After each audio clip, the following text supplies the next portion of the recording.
আলাইকুম। আমি মোহাম্মদ রেজাল হলাদার আপনাদের সাথে আছি। প্রথমে আসি বাংলাদেশ সেনাবাহিনী নিয়ে বর্তমানে একটা সারা বাংলাদেশেই একটা টোল চলতেছে। আপনারা কি জানেন? বাংলাদেশ সেনাবাহিনী একটা গর্বের প্রতীক। বাংলাদেশ সেনাবাহিনী একটা আস্থার প্রতীক। প্রথমে আসি আমরা বাংলাদেশ সেনাবাহিনীর গোপন শক্তি ও ভবিষ্যতের মহাযুদ্ধ পরিস্থিতি বিস্তারিত। বাংলাদেশ সেনাবাহিনী এই নামটাই একটা ভরসা, সাহসের ও দেশের অস্তিত্বের প্রতীক। কিন্তু আপনি জানেন কি, এই বাহিনী শুধু সীমান্ত পাহারা নয়, বরং আজ আন্তর্জাতিক পরাশক্তির চোখে এক অবাক বিস্ময়কর। মুক্তিযুদ্ধের সময় বাংলাদেশ সেনাবাহিনীর জন্ম। 1971 সালের পর ধাপে ধাপে কিভাবে বাহিনী গড়ে ওঠে। বিখ্যাত operation operation jackpot, operation searchlight এর প্রতিরোধ, প্রথম চিফ অফ আর্মি স্টাফ থেকে বর্তমান পর্যন্ত বিবরণ বিস্তারিত। ফোকাস গোল 2030 কি আধুনিক যন্ত্র যুক্ত হয়েছে। চীন থেকে পাওয়া Norinco tank, frigate, multi role helicopter. চীন থেকে পাওয়া Norinco tank, frigate, multi role helicopter. Surveillance drones, cyber warfare unit, digital command system এর এক্সারসাইজ লাইটিং। আন্তর্জাতিক মিশনের গৌরব। জাতিসংঘ শান্তিরক্ষা মিশনে বাংলাদেশের সাফল্য। কঙ্গো, দক্ষিণ সুদানি, মালি, বাংলাদেশ সেনার আত্মত্যাগ ও নেতৃত্ব। ইউএন প্যাসিফিকেশন এর বাংলাদেশের প্রথম স্থান অর্জন। সীমান্ত গোপন যুদ্ধ, বিএসএফ এর সঙ্গে সীমান্ত উত্তেজনা এবং সেনাবাহিনীর প্রস্তুতি।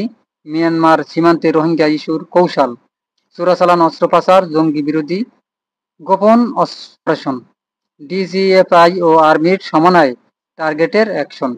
দুর্যোগে বাংলাদেশের বীর সেনারা। বন্যা, ঘূর্ণিঝড়, ভূমিকম্প, প্রতিবার যেভাবে সেনাবাহিনী পাশে দাঁড়িয়েছে। অপারেশন আনটোল ডিউরিং কোভিড-19, জনগণের আস্থা অর্জনের অসাধারণ উদাহরণ। প্রশিক্ষণ ও চূড়ান্ত প্রস্তুতি। বিএমএ বাংলাদেশ মিলিটারি একাডেমি থেকে আধুনিক training. Commando unit, special force তাদের গোপন ট্রেনিং। এক্সক্লুসিভ বিজয় 2025 ও ভবিষ্যৎ যুদ্ধের প্রস্তুতি। সেনাবাহিনীর গোপন শক্তি ও ভবিষ্যৎ পরিকল্পনা। ভারত, চীন, মিয়ানমারের সঙ্গে কৌশলগত পরিকল্পনা।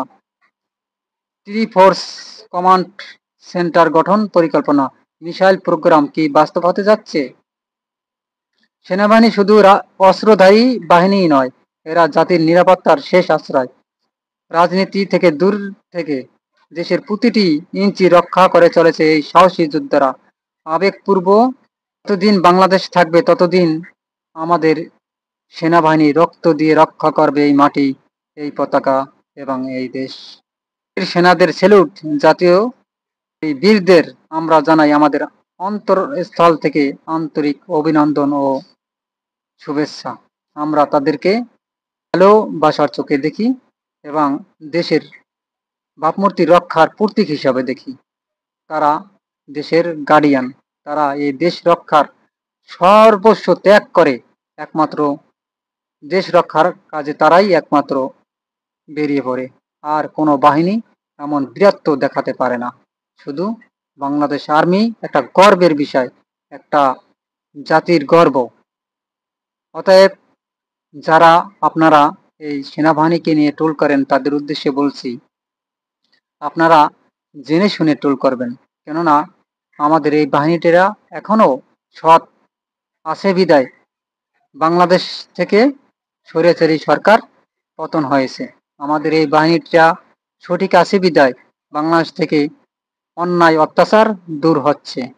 আপনারা জানেন কিছুদিন আগেও এই আদাবর, মিরপুর, ঢাকার বিভিন্ন স্থানে অলিগলিতে চাঁদাবাজি, টেন্ডারবাজি, তারপর রাজহানি, ডাকাতি, চুরি বিভিন্ন অপকর্মের সাথে জড়িয়ে যায়। যখন এই সেনাবাহিনী, বাংলাদেশ সেনাবাহিনীরা যৌথ বাহিনীর একটা অভিযান নামে, অভিযান সারাশি এবং আরো বিভিন্ন 2-3টা অভিযানের নামে নামানো হয়েছে। এরপরই বাংলাদেশ থেকে চোর বাটপার এবং ছিনতাইকারীগুলো লোপাট হয়ে গেছে, পালিয়ে গেছে এবং অনেক ধরা হয়েছে। ধরার পর যে একটা কঠিন বানানি দিয়েছে সে বাংলাদেশ সেনাবাহিনী, সেই বানানির পর একজনের বানানি অন্তত 100 জনে দেখছে, দেখার পর আর ওই 100 জনও ভালো হয়ে গেছে। অতএব বাংলাদেশ সেনাবাহিনী এখন আমি মনে করি একটা দেশের গৌরব। অতএব এদেরকে নিয়ে ট্রোল না করাই সবচেয়ে বেটার হবে। যদি ভিডিওটি ভালো লাগে অবশ্যই আমার চ্যানেলটি সাবস্ক্রাইব করুন, লাইক ও শেয়ার করে সবার মাঝে ছড়িয়ে দিন। কেননা কিছুদিন আগে আপনারা জানেন যে এই উত্তরায় একটা ট্র্যাজেডি হয়েছে, সেখানেও কিন্তু এই আমাদের সেনাবাহিনী অত্যন্ত গুরুত্বপূর্ণ ভূমিকা রেখেছে। তাই তাদের প্রতি সম্মান প্রদর্শন দেখিয়ে আমি আমার ভিডিওটি এখানেই শেষ করছি। আসসালামু আলাইকুম রহমতুল্লাহি ওয়া বারাকাতুহু।